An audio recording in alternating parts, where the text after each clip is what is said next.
Welcome to Catching You Up with Nadav. As you know, we like to talk a little bit about inside baseball stuff on the podcasting industry. And today, my guest, Ralph Sutton, is the co-owner, co-founder of Gas Digital, which produces a whole bunch of really fun podcasts like Legion of Skanks, Real Ass Podcast, the SDR Show. And without further ado, I would like to welcome Ralph Sutton. Thanks for having me. I'm the S in Gas. A lot of people don't realize that Gas is Gomez and Sutton. And, right. And people they just think Gas because it was like a funny title, but that's where we got the name from. I originally suggested as a joke to Lewis, let's call it Lars, Lewis and Ralph Studio. I'm like, it's like a Metallica thing. And he goes, well, what about Gas? I'm like, oh, that makes sense. Let's do that. It's better than SAG. SAG doesn't sound good. Yeah, SAG doesn't really work out too well. But they'll probably think it's a little bit more like Criterion or like adjacent. But, exactly. So tell me a little bit, I'm just going to get right into it because I'm so fascinated. I think Gas Digital is one of the most interestingly run podcast studios because, in my time, I've set up the whole YMH studios and there's no blueprint for how to do it. It's just everyone kind of figures it out on their own. Right. So how did Gas Digital start? Did Lewis approach you? You approached Lewis? What's that like? I was doing radio. I did radio for 20 years. I had a show that was on about 100 stations called the Tour Bus. And that's where I started. And that me working, I was on VH1 for a bit and I host music festivals, dumb shit like that. And then it became very obvious to me that radio wasn't mattering anymore about 10, 11 years ago. Right around the time. Ahead of the curve. Yeah, really ahead of the curve, I guess. And what happened was Big Jay, I was hosting this thing called Shiprocked. And Big Jay was the comic, right? Okay.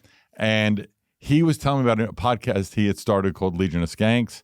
And he had asked me if I wanted to maybe do a podcast with him. Okay. And my douchebag response was, well, podcasting is for people that can't do radio. I'm doing radio.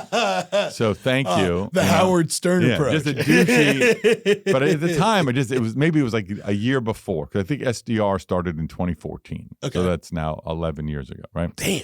Okay. But a year goes by, and over that year, I hear all about podcasting and how it's changing the world and blah, blah, blah. So the next year, I'm hosting again. He's a comedian again.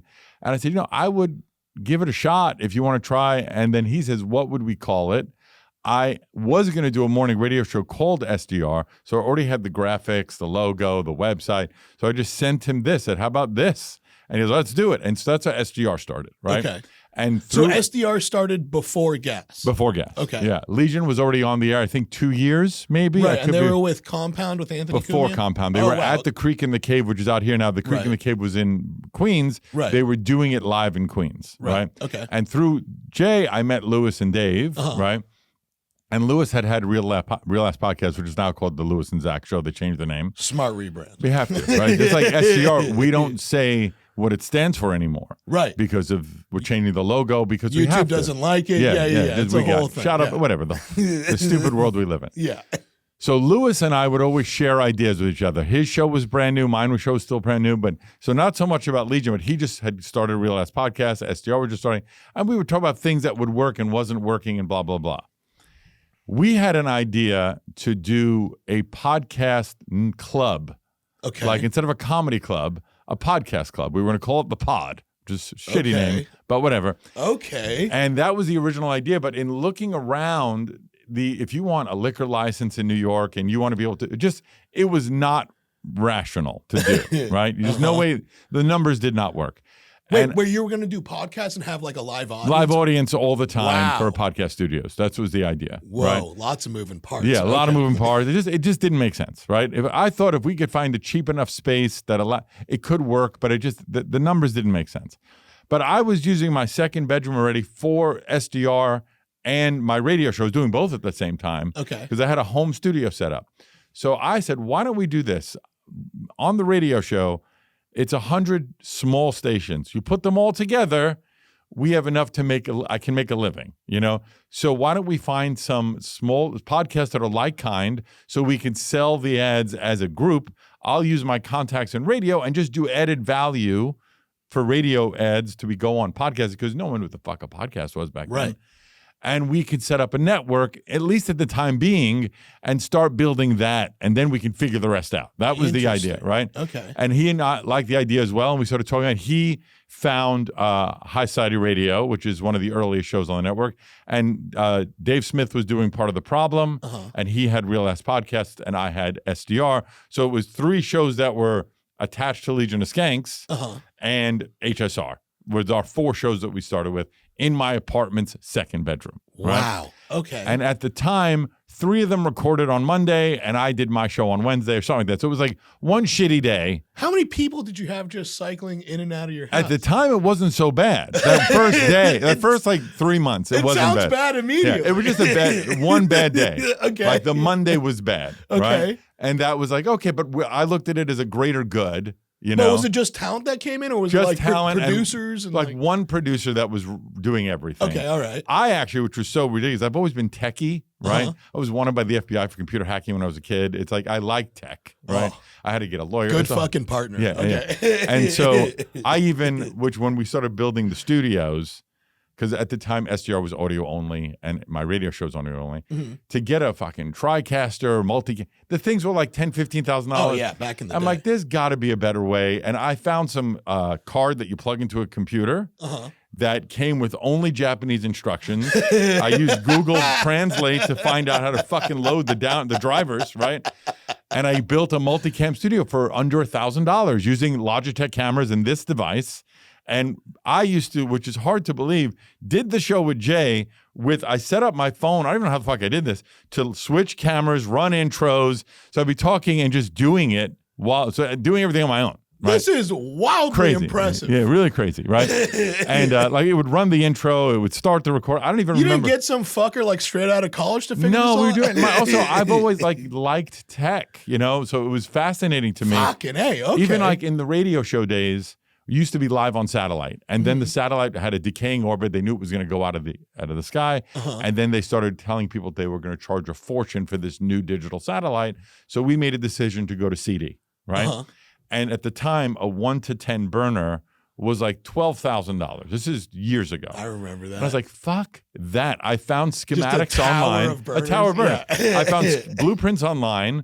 I bought all the parts. I taught myself how to fucking flash a ROM, and I built the thing for $1,000, and I serviced all my shows that way by just burning it myself. And what's funny is 10 years later, I eventually switched over to digital, and then I just sold that thing for $1,000 10 years later because it still had value, right? Which is wild. And Insane. Yeah. Wait, hold on. So you burned everything onto a CD, and then we what do you FedEx do? it. We FedEx it out. You FedEx the CDs? CDs to the shows, the stations. Yeah, big old radio show, which is crazy with like a time log and stuff like that. It was nuts. But the radio show, it was crazy. What is his 2000, 2003, something like that. I ended the show in 2015. Okay. But I started in 99. And then we switched to digital only like in maybe 2004 or 5 to CD rather. All right. So, and then like, by the way, one time, which was a crazy story, my details suck because I have such a horrible memory, but I believe it might have been Vinnie Paul or it was a band opening for Pantera. I forget, but we did the interview and it was live on Jersey radio. We would record it and then burn that to CD and send it out. So it would be live on a Saturday night in New York, New Jersey, and then that next weekend it would go everywhere else. So you'd have to FedEx it overnight, right? FedEx. But in that time frame, and I went away the next day, Dimebag was shot and killed, right? And the interview was talking about how fun and wild the night is, and we're having such a great time. And they're like, oh, we can't air this to the other stations because A, they will realize it's not live, right? Because that's number one. Right. And B, he's dead. Like, that's horrible. We can't do that. And I was away. And that's why you don't bank episodes. Right. Well, or you'd make them evergreen. Yeah, for sure. I agree with you. Yeah. I'm a big advocate of banking, but it does make sense. Yeah, when it makes sense, it makes sense. Yeah. But I had to have my intern at the time in radio break into my apartment to burn another episode and spend the money to overnight it to all the affiliates because we just couldn't air that fucking episode. It was crazy. Anyway, to get back to gas. So I love this shit. It's just crazy. It was crazy. It's a long time ago. But So Lewis and I start talking about building the network. Mhm. I built the fucking first website. You know, I figured it out. Back then, what's an RSS feed with SDR? Figured it out because there's, the school of Google and YouTube can solve every fucking problem. Yeah. For the most part. You have a question, they have an answer. You're not the first person with this problem. Exactly. Whatever it is. Exactly. Right? So we built the first website. Then, we got an actual person to design the official website when we started taking subscribers. Built it on WordPress just because it was the cheapest option at the time. And was it GeoCities? Yeah. And it was just 4 shows and I think collectively like maybe 20,000 listeners. Like it was not a lot when we started. And that was the genesis of doing this. Lewis's show Rap had been on 2 other networks prior, and Legion had now moved to Compound. I had come from radio, and SDR was on All Things Comedy for a bit. And I just didn't, at the time, I think now they're a very big company. At the time I wanted to, I remember having this conversation. I'm not shitting on that network at all, but I was on All Things Comedy? All Things Comedy with Al Madrigal, Bill Burr, and I was talking to Al. I was like, look, I could bring you network ad spots. I just need to talk to someone about how to disperse it based on listenership.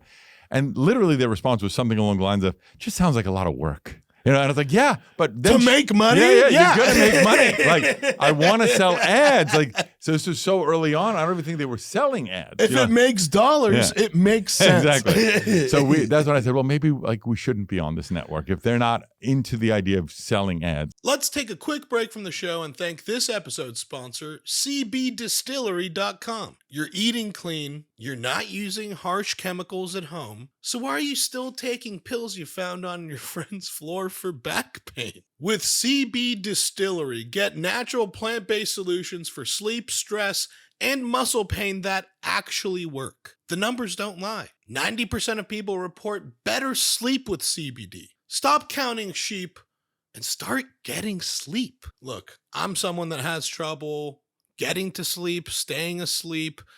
My back hurts when it gets cold too fast. I'm getting old. And I want to take care of my body so I don't feel as old. And the way I do that is with products from CBDistillery.com. It's time to switch things up in 2025 and put CBD in your daily routine. With over 2 million satisfied customers and a 100% money-back guarantee, you can trust CB Distillery. If you're still turning to remedies straight off grandma's medicine shelf, maybe it's time to switch to CB Distillery. Your grandma needs those pills. Right now, you can save 20% with promo code Nadav at cbdistillery.com. Right now, you can save 20% with promo code NADAV at cbdistillery.com. That's cbdistillery.com with promo code NADAV. cbdistillery.com. Not available in Idaho, Iowa, and South Dakota. North Dakota's got you. All right, let's get back into the show. The first ads on SDR, because I was a strip club DJ for 10 years. Okay. I went to the strip club, showed them the numbers of how many listeners were in Jersey, and I said, we're only asking for like $50 a spot. And the guy just took $500 out of his wallet and goes, here you go. Here's 10 we spots. Got 10 spots, right? And that's how we started making money. Right? You'd be surprised how much cold call outreach actually gets you. It's so much. Half the guests on SDR came from me DMing them on Instagram, because they're, especially in the beginning, and it's how you get people. But so we built the website, and because he was on 2 other networks, and he had been on SiriusXM too, Lewis, with some other show he was doing, and I had been on a network, and I came from syndicated radio. We knew what we liked and didn't like from these models. So we kind of talked about, well, what would work and what wouldn't work. And some of the things we've dropped over the years, some of the things we've added over the years, but that original concept came from, well, let's look at what we liked at these different places and what we can cherry pick that makes sense for the network. I think we were the first, or one of the first, to charge for private episodes that would go behind a paywall. That wasn't happening back then, right? There was no Patreon back then, right? No. And what we dropped for a while, just because it was too much work, was the single channel subscriptions. So you didn't have to subscribe to the network. You just do a show. If you didn't want to pay for everything, you paid just for Legion or just for SDR or whatever. Oh, so it's like different tiered pricing. Yeah, so you had like a small price. It was like $3 for one show or $6 for the network. Like we made it much more attractive to take the network. It's like it'd be stupid to not get everything. Exactly. But we dropped that just because between credit card processing and the extra bookkeeping, it wasn't worth it, you know. And we did do for a while, which we've dropped, is we had the free the trial for free codes. Right. Sorry, the code would give you a free trial and a discount, but now it's just a discount.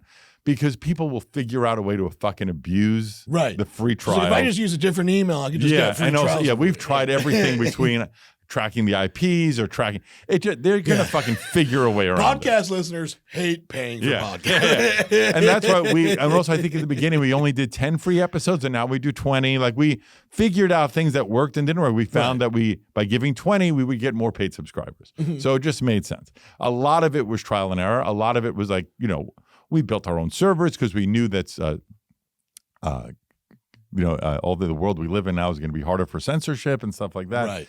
But, you know, when you're funding everything yourself, my brother put in a little money, I put in some money, Lewis put in some money. I mean, really, it was just us. We didn't get a big chunk of money to fund this thing, and we were figuring it out as we made every fucking mistake imaginable. Which is the most terrifying route to take, but it's like, boy, does it take balls. And we did this, we did the stupidest things you hear over and over again. When we looked for the website builders, you'd go out for 3 or 4 different quotes. We took the cheapest one, which is always stupid. You know, it's the fucking dumbest. It's so wild. And it's been a problem from day one because we have these legacy subscribers, because we told people along the way, every time we raise the price, if you subscribe now, you're locked in at your price and we will never raise you. Up until I think last year. Now, if you're a subscriber, the price goes up, the price goes up. Yeah, right? If Netflix does it, we could do it. But we have thousands that are still in. We still have some single channel subscribers that are paying $3 a month. And we said we'll never get rid of you because you were there in the beginning. But it's just to be able to still process those payments and keep them into the new systems as we build costs you money. No one understands how much media costs, how much that shit costs. It is by far our biggest expense. If we had built a website on today's technology and not had to worry about legacy holdovers, we would be far more profitable than we are right now, and far more easily adding features and things like that. Sure. Because there's just so much to it that the average person's like I one time guys, how come I can do this on YouTube but I can't do it on gas? I said, are you comparing us to the billions of dollar YouTube? Alphabet Inc. Like, that's what you're want? comparing us to? That's why we can't do it. You answered your own fucking question. We are not YouTube, you know? So it is Larry Page is not a fucking on the board of gas. And it's also when people ask, like, go try and get Bill Gates on the phone. You just got me. Like, I just replied to you. You know, you're not going to get that. You know, so it's just not easy. But people don't. Lewis, unfortunately, gets more of the shit than I do because he's the more front-facing person, right? And so people will tweet at him and all the time. That's what I love. He responds to them too, and it's my favorite. He's one of the best followers. Yeah, it's great. He is by far him and Legion are the bulk of why people subscribe, right? You know, and that I get that, and it's if anybody out there has ever been partners with a celebrity in a business, that's what it is. You know that, but the difference with Lewis is, there's no better marketer, there's no better promoter than him. As much as he causes a shit, he counteracts it tenfold with how he brings business. And he's it's so funny because we do every Tuesday we have a meeting with all the producers and the staff. It's like all hands, everyone's got to be there, either on Zoom or in person. It depends on the week we do it, right? And he's always the one that gives the fucking Braveheart speeches that gets everyone excited. And then I'm the complaining Jew who's like, all right, guys, here's what you're doing wrong. I'm sorry. Like, I got to be it sucks to be that guy, but someone's got to be that guy. We need to proofread the YouTube descriptions, guys. We look like illiterate assholes. It's like, that's the other thing, like that, things like that. And then I always tell the staff, like, good luck finding a place where you can do drugs in front of your boss, sell drugs in front of your boss. Nobody's over your fucking shoulder. There's no time cards. Go get that fucking job. And you're laughing all day. You know? So it is stressful. But so the genesis, just to bring it back, was we were going to make a podcast studio. Finances of that did not work out. Let's start as a network and see what happened. And then that just grew and grew. But when we started, it was 4 shows. Mm-hmm. And then within like 3 or 4 months, it was up to 11 shows, right? And it's funny, the first outside show after the 4, there used to be a really popular podcast called Keith and the Girl. It was, I don't know if it's still on the air, but it was like one of the first podcasts, right? And they asked me to come on. I went on with some comic that I never knew, big fat gay guy, funny as shit. And afterwards, I'm like, you should come see our studios. We were still building them at the time. And he comes, shows that we split a sandwich somewhere. He cared about food. And I called Lewis. I say, Lewis, I think I found a guy to develop our 5th podcast with. And he says, that's funny. So did I. And I told him the name. And he said, that's the guy I was. And it was Tim Dillon. No fucking shit. All right. And we both independently wanted to sign him. And so we developed he was the 5th podcast on the network. Fucking A. And then it became 11 shows, and now there's people in my house every day.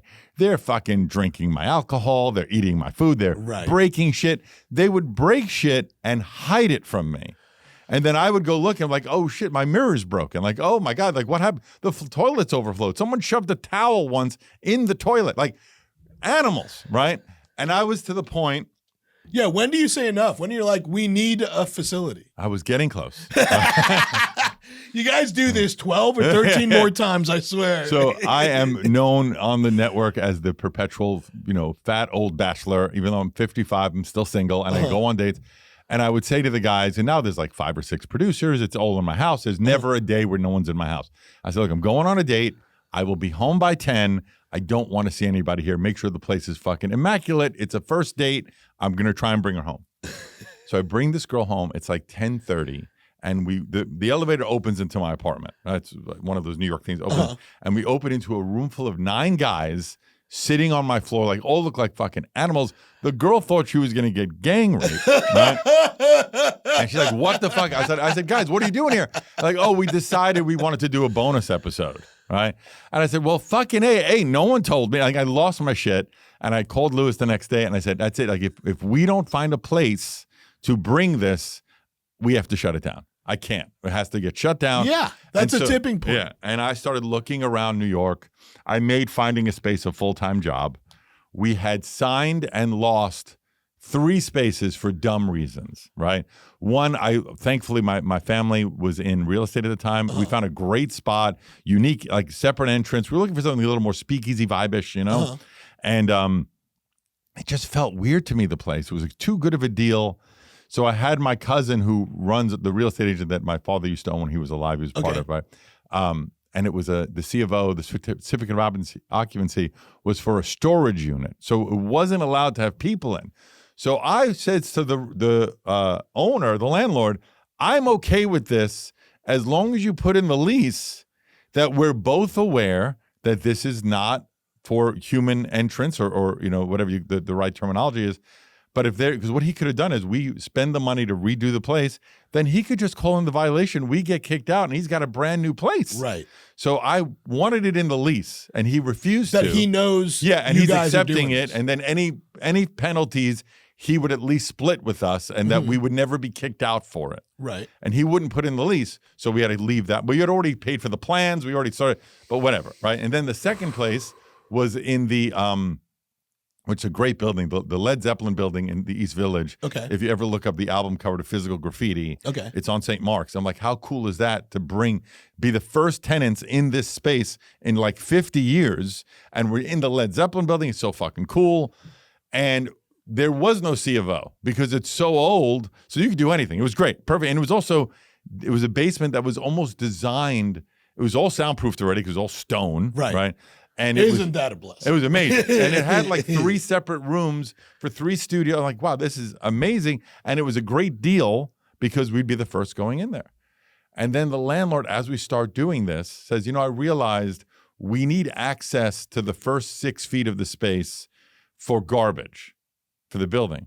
I'm like, so we're going to have to walk through garbage to go to the studio? He goes, yeah, but I'm like, that's a little weird. And then there was an outside space in the back so guys could go out and smoke because they're all fucking smoking all the time, right? And he goes, oh, you have to let that be accessible to anyone in the building 24/7 because it's not your space.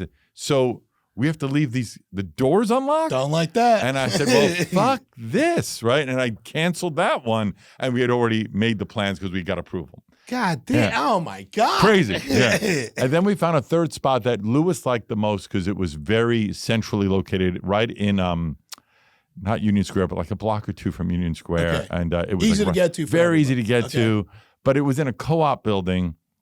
And they were, I don't know if co-ops are not popular out here, right? Was it like a WeWork type No, shit? no, well, sort of. Co-op is it's an antiquated term when if you buy an apartment in New York, you can buy a condo, and then people know what that is. You own your unit. Right. That's your space.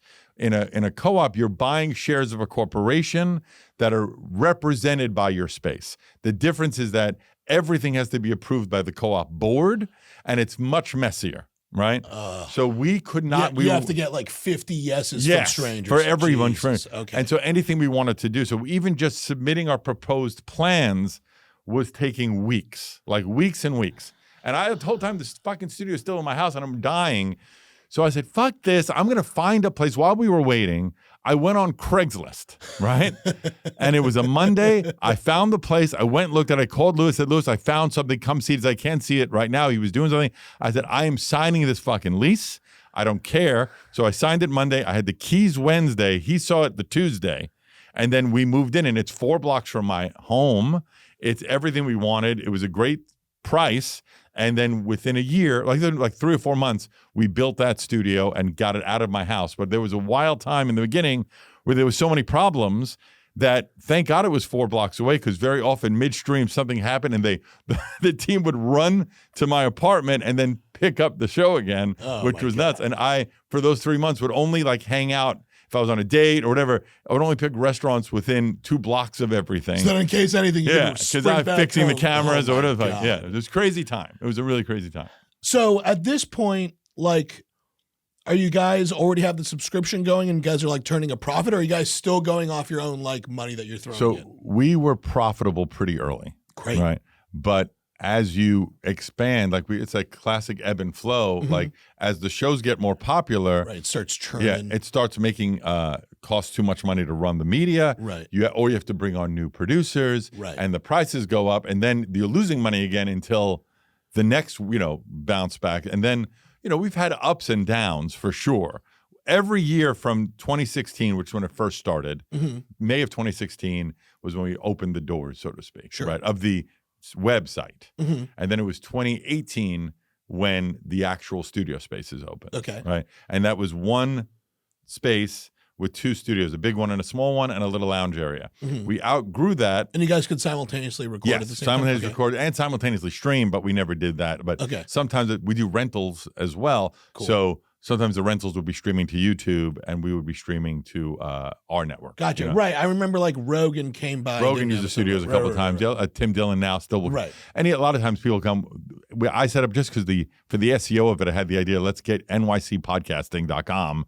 And pre-pandemic, we were doing so many inbound leads of rentals that we knew we needed a third space, because sometimes I'd come in to do a show and I was like, "Oh, everything's booked all day." Like, Jesus Christ. Like, so I'd go back and do it in my house, nice problem, which was nice to have, right? But then we expanded and bought in this big new studio just as the pandemic started. So we got hurt in 21 because we lost all the rentals, Right. 21 and 22 are our 2 best years, but we lost everything by the end of that. We also started a separate company called The Ad Side, because we always refer to it as The Ad Side.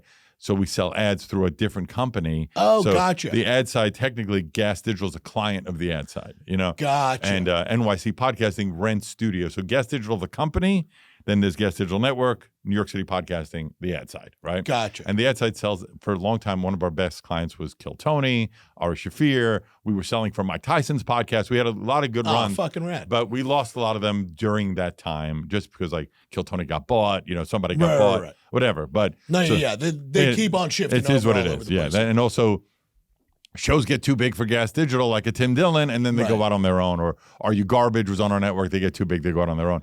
And I love how you guys have always maintained relationships. Of course. Like, you guys know it's just business. I would never be upset about someone to go want to make money. Like, if I can't make you that offer, or if you don't want to be here, why the fuck would I say, well, dude, it's a 5-year contract. Sorry. Like, we won't do that. But the only thing we ask is that your media lives on our network for at least 30 days. So anybody that's paying subscription rates for the month don't feel fucked. Right. Right. So they get that full 30 days Consumer extra. first. I love it. Of course. Always.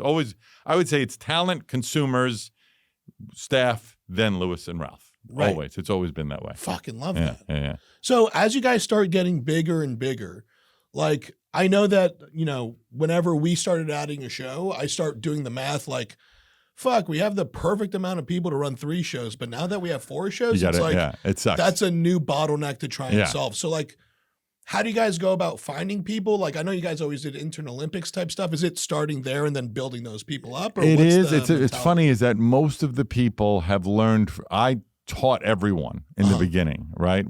Shit. Yeah, because I learned the tech guy. I originally we used some really shitty program called XSplit, which I don't even know if it still exists. But I know XSplit. We've used that a couple times. That was the first one I used because it was so stupid. It's simple for live streaming, right? For live streaming, yeah. And then we used when we needed to up our game. I looked and I found vMix, right? Yep, know that too. And now that's the one we use primarily. Okay. Like I think they're for what they do. They don't have a huge resource hog, on their software. They update a lot. They're very good with being reactive. Do you like vMix because it's like you could live switch Zoom shows a lot easier? You could do a lot. It does a lot of things. Like I know OBS is a very popular free software, but I think I have found that they have features and their stability and their ability to stream to different locations. It worked better for me anyway. And also, which is funny because it's now 6 years we've been using vMix. I am sure there's better software. Hey, if it's stupid and it works, it's not stupid. Right. Yeah. So I, in the beginning, would teach everybody. And also in the beginning, I would tell people, if you find a way to do something better than I've taught you, I will give you a bonus as cash bonus incentives to say, oh, no, you idiot. Like, we can do it this way and save 10 minutes or save an hour. Like, we used to use Handbrake to convert videos to be uploadable. And then one day I was just like, well, why don't we just fix the settings of the export? And that, because I'm self-taught, they're like an AV engineer guy went to like, of course, idiot, but I never thought. And so then I just said, oh, well, if we look at those feeds, those parameters and put it in. Have an export in H.264 instead. And it's like, we don't need to fucking wait an hour. Right, which sounds like now very simple, but go back 10 years, 8 years, it wasn't as commonplace, So a lot of those things where I just learned it. Now we have an EP on the network that will train new people that come in, just like I used to do all the bookkeeping. I used to write every fucking check. Like it was awful, creating the spreadsheets to figure the shit out. And every one of those things, when there's a problem, like, all right, fine, I'll just figure out how to fucking do it and go forward. So as we brought in people, we start making less money, obviously. Right. But I get time to myself, which was great. Super valuable. Super valuable. Start trusting people that could delegate for you. And it's like, oh, a lot less mistakes are happening, or at least enough for me to not get involved again. Yeah, that's and I try to explain that also to my EP that he has an assistant EP, that give him shit to do. Let him fail. Right. And then he can figure out how to be so that you're not doing it all the time and just correct them. Hey, you didn't do this right, you didn't do that right. You don't want to pull your hair out. And they don't, it's harder to do. It is hard to do, right? Learning to delegate is very difficult. It's a very meaningful task to learn that. And we do, most of the talent on the production side has come from fans of the shows. Which is honestly the best type of employee. Because Lewis always says you can't teach passion, which I agree. Totally. But some of the most productive people, there's not too many of them that have come in from outside sources that are just no AV. Right. And they've taught things to people because they're from that world. So that there's value in both channels, right? Totally. So and also for a while we were offering our classes.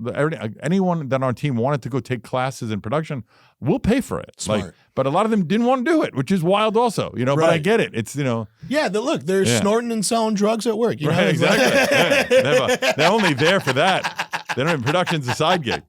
They're like, yeah, dude, I'm just going to heat up the dab break and totally go on over to, And we try to do things for in 2 weeks, we're taking the whole staff, which we do every year, to Jamaica. Like we take 20 people for a week in Jamaica, that Lewis and I, we don't even let the company pay. Lewis and I pay for it, right? So if you guys got an extra seat, I'll totally come with you. Yeah, exactly. So we try to do things like that. And Lewis is better at that shit than I am. He definitely is the fun boss. There's no doubt about it. He's the fun boss, and team building and team morale is like, great. People forget it's such a key important, because it's like, there will be times where people need to work in the trenches for like 48 hours straight. Oh yeah. And if the fun part isn't there, being in the trenches becomes a lot less. Yeah, and you'll quit. You won't stay. Exactly. Yeah, so most of these people will, if something needs to get done, they get it done. And that's it. They run towards fires. That's and then they'll want. bitch afterwards, and then we'll try and find people to bring in new people or whatever.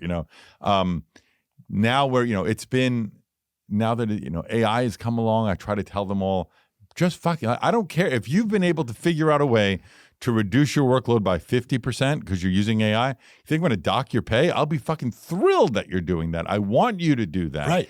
And I think a lot of them are afraid to do it because they don't want to feel like it's a cheating or whatever. Like they want to, it's just a weird thing. Like just go use Opus and go fucking use Descript. Like just use these things. Mid-Journey. Yeah, make your life easier. Like I actually, and it's funny, my producer, who's also Lewis's, Shannon, who's well known on the network. She has her own show too.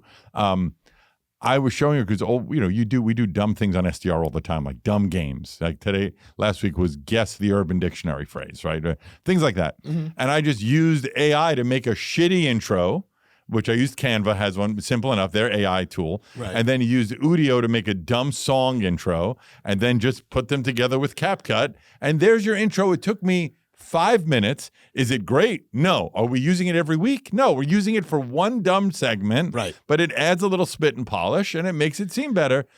A lot of them don't want to do that for some reason. They want to sit in there and spend the time and waste hours, right? Because that's how they're used to doing it. Right. It's let me take a full day to figure out music, and then a full day to figure out what the thing is, and it's just like, you could work so much smarter than harder, and it's going to turn out the exact same way. Yeah, and even by the way, patted on the back for it. If it took you 70% there, and it could have been better if you did it yourself, if it's going to be used once or twice, who gives a shit? Yeah, it it's looks not good. rocket surgery. Yeah, it looks good. It's fine. And they don't. A lot of them don't want to do that, and it's just wild. It's wild to me.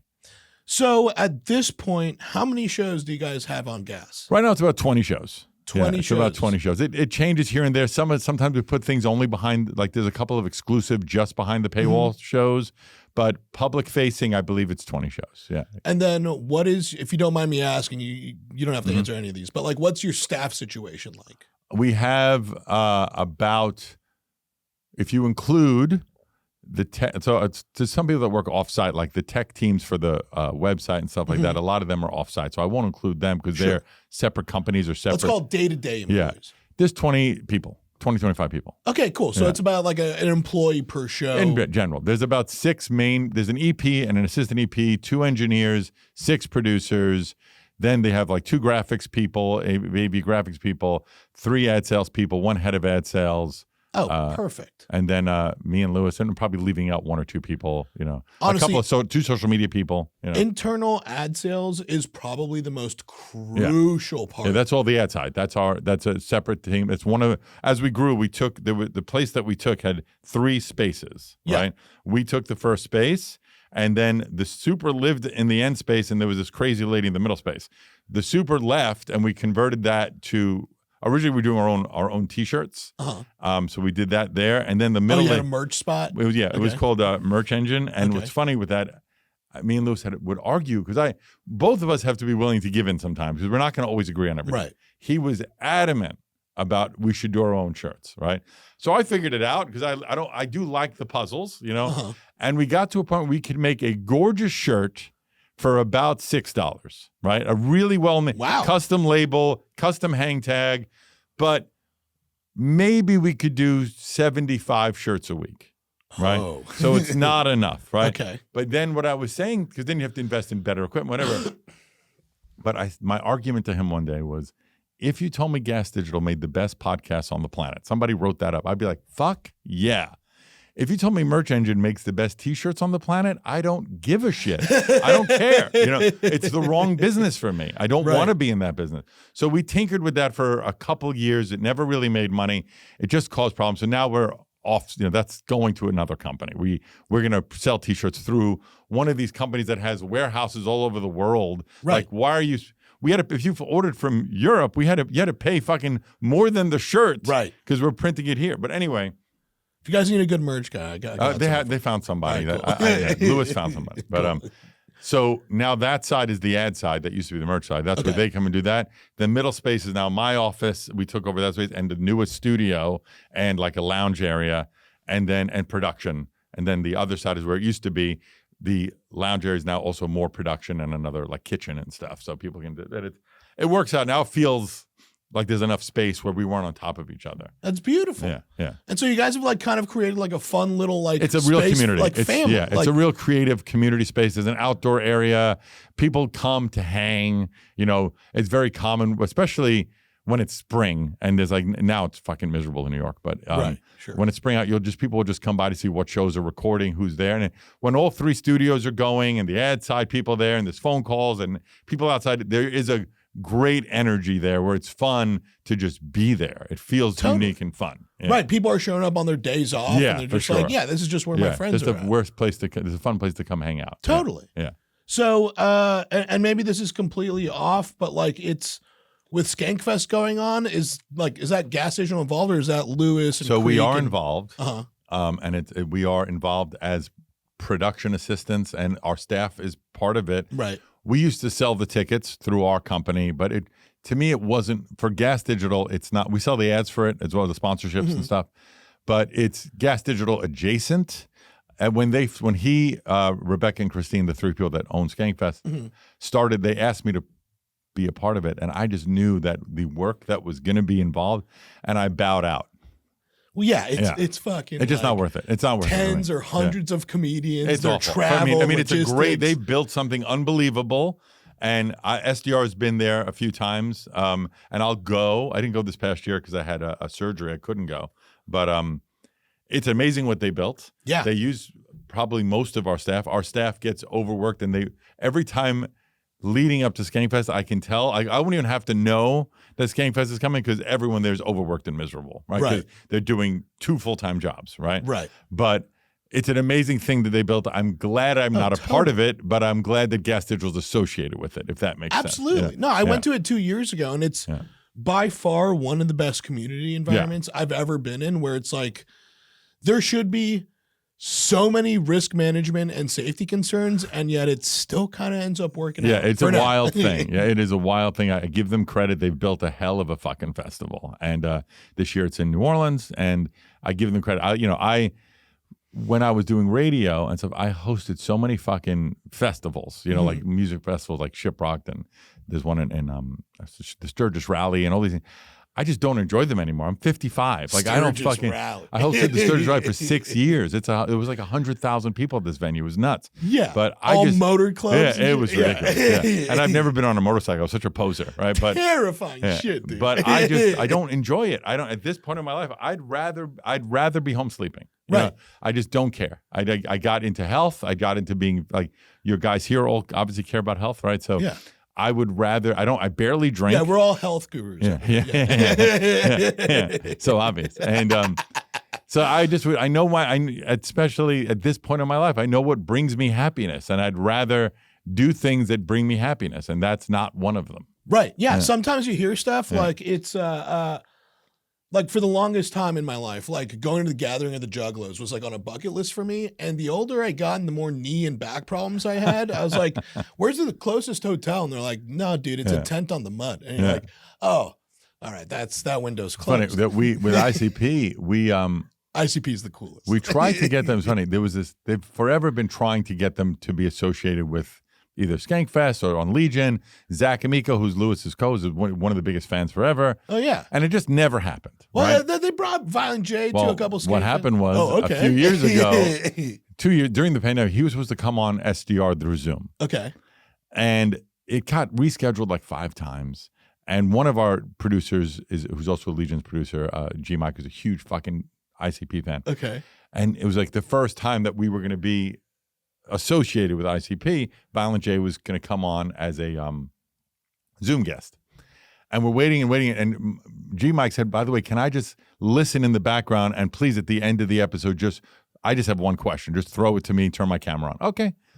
So we're waiting and we're recording. We just hit record. We're waiting for it. Me and Jay's when Jay was still my co-host. And it doesn't happen. They don't show up. They said there was a power outage or whatever. And I said, gee, Mike, like, what did you want to ask him anyway? And he turns on his camera and he was in full GP makeup. And we laughed for like 10 minutes. And he looked like a sad clown, you know? What a payoff. And so then we took that clip and shared it. And that clip went somewhat viral. It got into Violent J's inbox at some point.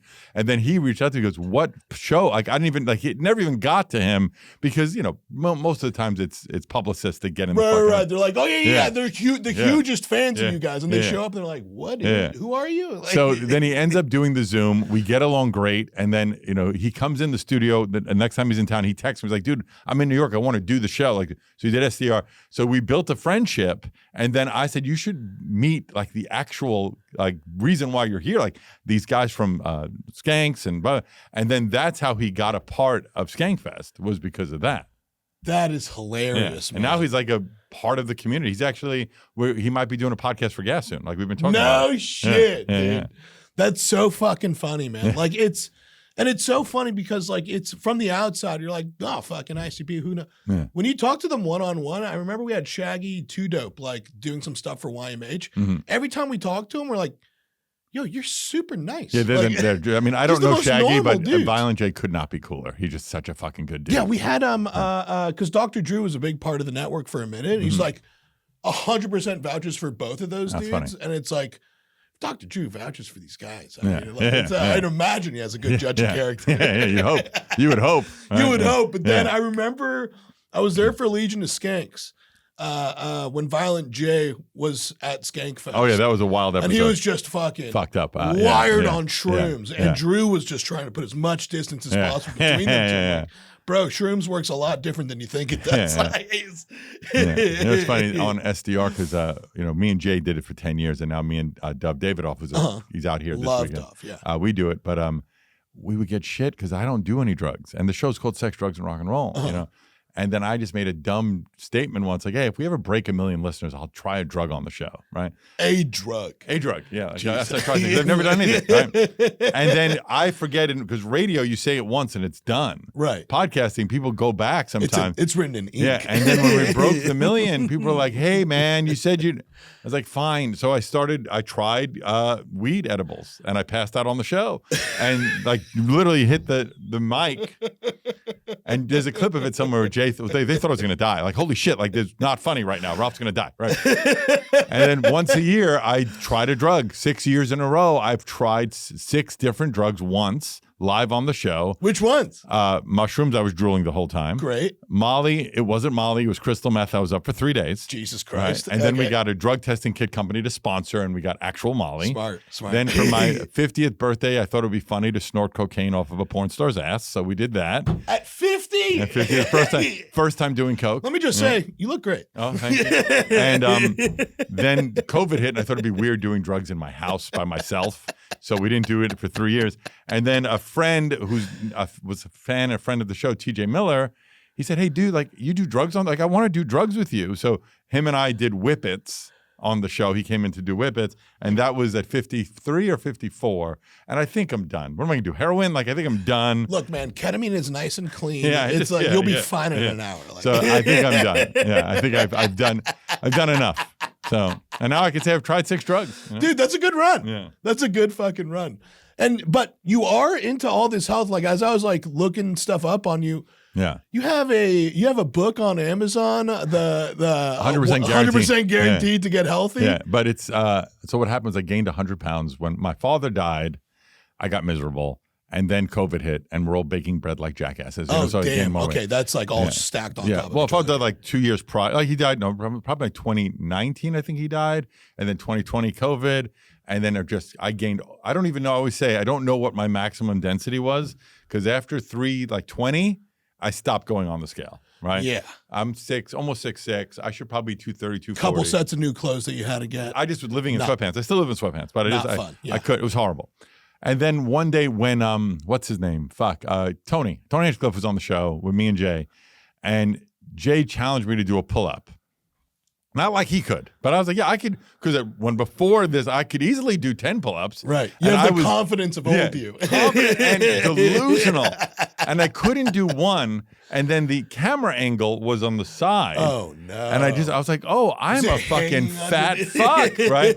And then I started getting like all the fans are like calling me Beige Shrek and, like all these fucking you're going to die. Like, all right, I got to change my life. So that week, I downloaded some app called C2 5K, which is Couch to a 5K. Uh-huh. And it's like a 10-week program. And I never ran a day in my life. I ran every other day. Uh-huh. I had to start a few weeks over, so it took me like 12 weeks. You want to avoid those shin splints, everything. Cramps. And I figured, let me take recovery series. Let me really do this. Yeah, I've been down that road. Yeah. And I ended up getting to 5K. Then I did 5K to 10K, 10K to 15, 15 to 20. And I ran my first half marathon in, I think it was 2022. Hell yeah, took me 2 years, congrats. right? And then I decided, fuck it, I'm going to run half marathons around the world. So I've run in like Iceland, Ireland, Hawaii, like Miami, like just every few months I run another half marathon around the world. But I lost 100-something pounds. Fucking A. And then all these people are like, what did you do? Are you intermittent fasting? Are you vegan? No one wants to hear. I spent 2 fucking years eating less, taking care of myself, running. I've run in fucking snowstorms, in 100-degree weather. One time I ran and my water bottle froze. Like, it's fucking crazy. But nobody wants to hear that. Right. So I put out a book as a joke. And actually, hit 33 in Amazon once, so I could say I'm a best-selling author. It's a 200-page book. It's called The 100% Guaranteed Guide to Weight Loss and Fitness. And I say, I will give you your money back if this doesn't work. The chapter 1 says, eat less. Chapter 2, the second page says, work out more. And then 198 blank pages. And I stand by it. If that doesn't work, I will give you your money back. It got numbered 33 on Amazon. Yeah. I have a screenshot of it. Yeah. You're like, it's funded like Half a Gas Digital. Yeah, because I did. Yeah, I did like in the health and fitness space, not like overall, but yeah. Right. And I did a book tour. I did the whole thing like it was a real. What does that book tour look like? Yeah, I went out, did radio shows and gave away copies, but everybody, I put it out right before Christmas of, I think it was 2022. And it was like everyone bought it for their white elephant gift for their one friend. Stuffer. Yeah. So, and it's still every once in a while I'll still get a check like for something for that a few more sold. So just funny. That's fucking incredible. Hold on. Now with the current state of things, like, is there plans for further expansion? Is it more of just maintaining what you currently have? Like, what I would say is that it is a delicate balance because we've tried sometimes where you bring on a show that you feel great about. Either it doesn't take off, or like we built a show with Zach Wilde of Ozzy and Pantera fame. Mm-hmm. It was a fun show, but then Pantera happened, and then they just stopped recording, and that just happens, Right. And certain or a show like that gets really big and moves off the network, and you build up a staff for a certain amount of people, and then 2 or 3 shows leaving. Like, now what? You have to fire people, or right. So it gets weird. Or right now, our main concerns was upgrades. So we just upgraded all the cameras, which is expensive as fuck, right? Because we had 1080 cameras. We didn't have 4K cameras because the studios were built 8 years ago, Right. So we upgraded. What cameras did you upgrade to? I forget the ones right now off the top of my head. I think the Samsungs. I think the Samsung's 4K. The PTZ Samsung. Oh, dope. Yeah. So you can do everything from the control. Yeah, from the control. Yeah, because again, we don't have the flexibility of this kind of stuff. Like, you have to minimize movement, right? We don't have you have depth here where somebody could come in and adjust. Over there, it's all just it's right. You can't do it. Yeah, shimmying next, here's a water. Yeah, exactly. So, and we're doing major upgrades on the website, adding new features to the website that are going to launch soon as well. Okay. And so that's where the money's going right now. What I would love to do is once that's done, the next phase will be to really increase the exclusive content. The stuff like we are like an odd hybrid of a Netflix and a network channel because there is that live element that Netflix dips their toe into but doesn't really do. But we do every show is live, or at least live in that it's pre-recorded and streamed live. Right. But most shows are live, and then we have the live chat, so that's a community on itself. And then there's the exclusive content. And I really want to expand that area because I think that will drive subscriptions more than anything else, and to bring on 1 or 2 new tentpole shows, like a real big ICP would be a great one. If that happens, would be a great tentpole show. But his schedule is crazy too, and you get a little weary of bringing someone on, having gone down that path a few times, where they may not have the time. So I'm trying to do it with him as a season. So it might be 15 episodes, and then let's, record your next 15 whenever you have time, and then we'll release it as a season again. Totally. So that's what I think we're going to do with him if it works out. I'd love him. I think he's great, and it'd be wonderful if that happens. Yeah. So when like shows come and go, and then you have to like start like refiguring out or reconverging like how staff works. Right.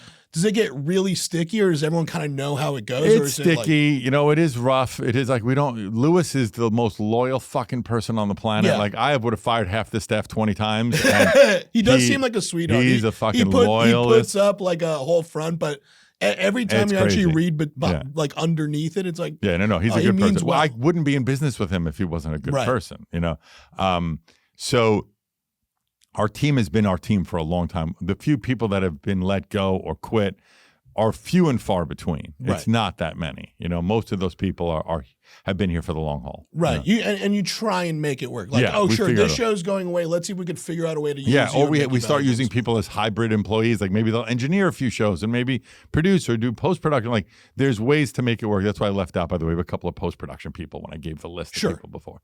I knew I left out some category. Yeah. But so that's how we do it. And so most of the people there. And for me, like I also have this other podcast on health and wellness called the Good Sugar Podcast. Mm-hmm. And we have a store in Manhattan on 3rd Avenue and 69th Street. Mm-hmm. So I go there. So I have to very crucially figure out when I'm doing what. That show I also, like I did here with your guys, that sound thing.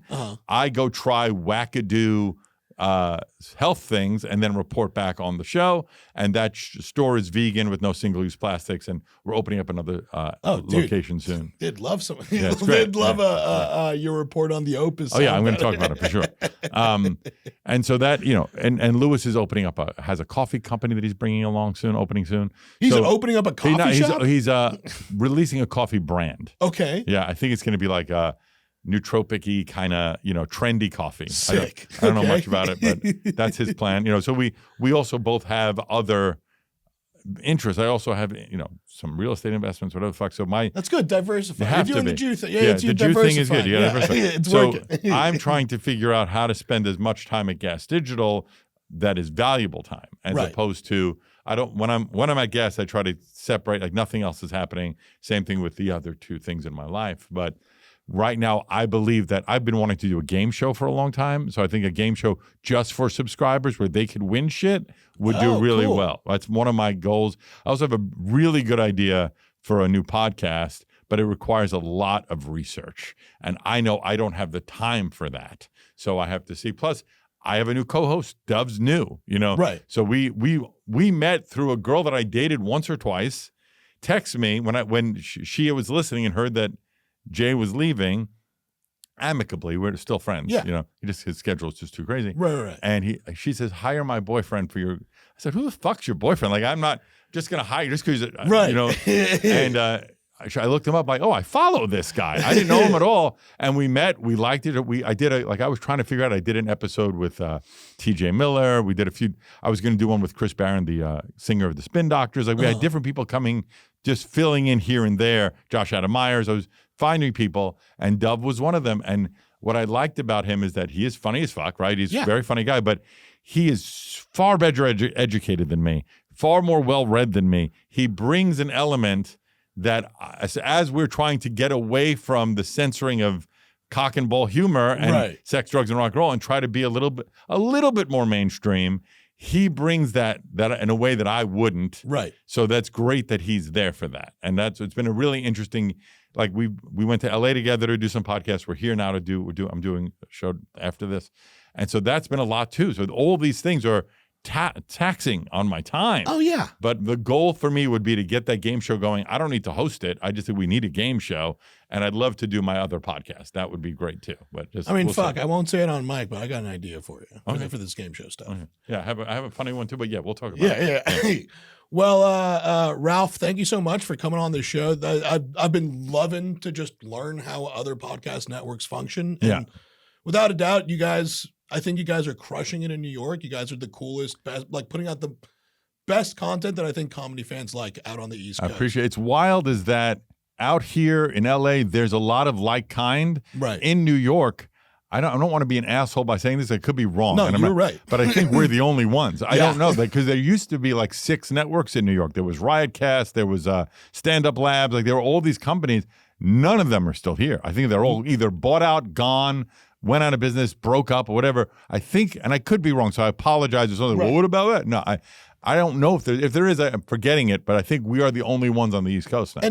And with the loyalty that you guys have, like it's just what you guys have built as a brand is just, it's impressive. And I'm a huge fan, and I'm honored that you're on the appreciate show. it. Thanks for having me, man. Thanks for coming on. Yeah, no worries. Is there anything you'd like to plug before we wrap up? The SDR Show for sure. It's at the SDR Show. It's a really fun show. We do crazy shit, but we also have great interviews. We've had some incredible people on that show that you'd be like Neil deGrasse Tyson answering the question about his first time having sex, first drug he ever did, and first concert he went to. Same thing with Mark Cuban or any rock star you could think of. We've had some great guests on that show, and we do crazy, stupid shit too. And then my Good Sugar is the Good Sugar Podcast with the Good Sugar Store, and obviously Gas Digital at gasdigital.com, and follow me everywhere at I am Ralph Sutton. Hell yeah. Yeah. Thank you so much. Ralph, thanks for coming on, and thank you everyone for watching. Everyone that you're seeing on screen right now is a producer of the show. If you'd like to become a producer of the show, you can go ahead and click the Patreon link in the description below.